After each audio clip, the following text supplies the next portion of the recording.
Hi అండి. Carrot halwa కోసం ముందుగా హాఫ్ కేజీ క్యారెట్‌ని తీసుకొని, అది బాగా తురిమి పక్కన పెట్టుకోండి.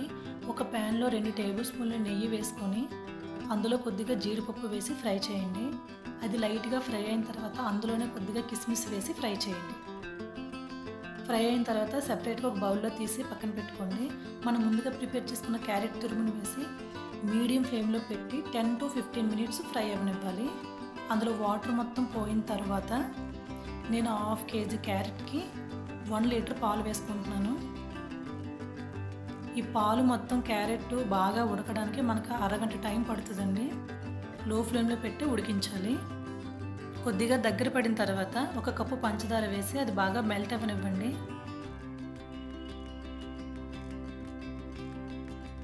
ప్యాన్ నుంచి సెపరేట్ అయ్యే టైంలో కొద్దిగా నెయ్యి, కొద్దిగా ఇలాచీ పౌడర్, మనం ముందుగా వేయించి పెట్టుకున్న జీడిపప్పు కిస్మిస్ వేసుకుంటే సరే.